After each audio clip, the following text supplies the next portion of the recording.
This is just a sample of the audiobook. To get the complete audiobook, access the link posted in the first comment. Eternal Father, strong to save, whose arm hath bound the restless wave, who biddest the mighty ocean deep its own appointed limits keep, O hear us when we cry to Thee for those in peril on the sea. Mariner's Hymn. On the morning of November 11, 1975, Pastor Richard W. Ingalls of Mariners Church in Detroit slowly tolled his church's Brotherhood bell 29 times. He did so in memory of the 29 crewmen on the freighter Edmund Fitzgerald, who had been lost the previous evening when their ship sank in a fierce storm on Lake Superior. Tolling the bell once for each mariner lost on the Great Lakes was a tradition Pastor Ingalls had been carrying out privately since shortly after becoming rector of the historic church in 1965. That particular morning, Pastor Ingalls had an audience, however. Several Detroit reporters who were working on stories about the Fitzgerald sinking had heard the tolling of the bell and showed up, uninvited, at the old church on the banks of the Detroit River.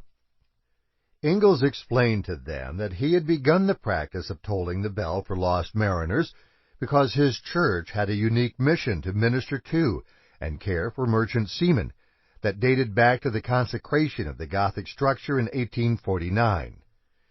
Many of the media reports about the sinking of the Fitzgerald that came out of Detroit later that day mentioned the mournful tolling of the bell at Mariners as a sidelight. The following year, Canadian singer Gordon Lightfoot released a song entitled The Wreck of the Edmund Fitzgerald, which soared to the top of the pop music charts. The final verse of the haunting ballad included these lines: In a musty old hall in Detroit they prayed, in the Maritime Sailors' Cathedral. The church bell chimed till it rang 29 times for each man on the Edmund Fitzgerald. Lightfoot's Maritime Sailors' Cathedral was, of course, Pastor Ingalls' church, although Mariners is far from the musty old hall. Nonetheless, almost overnight, Mariners' Church and Pastor Ingalls' previously private practice of tolling the church's bell for the souls of lost sailors became part of the shipwrecked lore of the lakes and literally known around the world.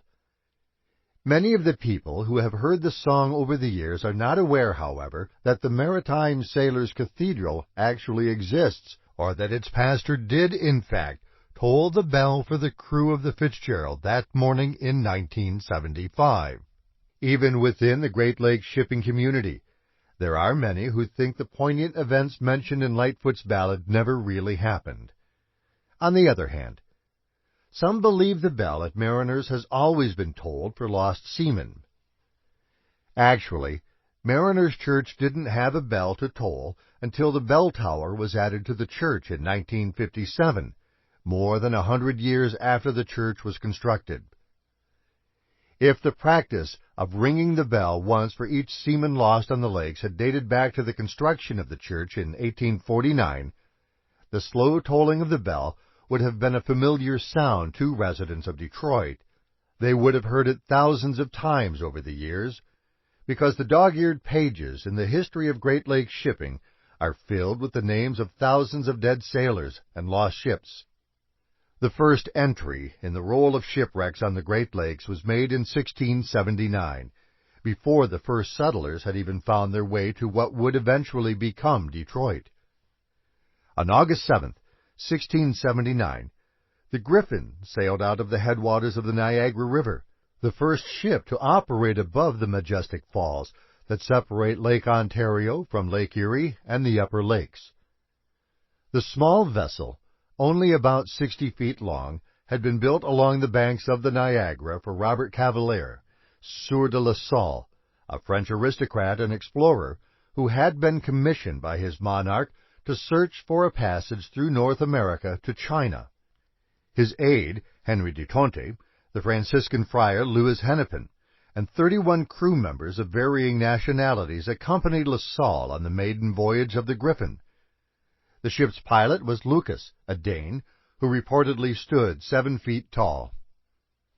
It took 3 days for the Griffon to cross Lake Erie and begin the slow, meandering trip up the Detroit and St. Clair rivers. Not long after reaching the waters of Lake Huron, the little Griffon was briefly battered by a storm, probably one of the squall lines that typically beat their way across the lakes during the summer months.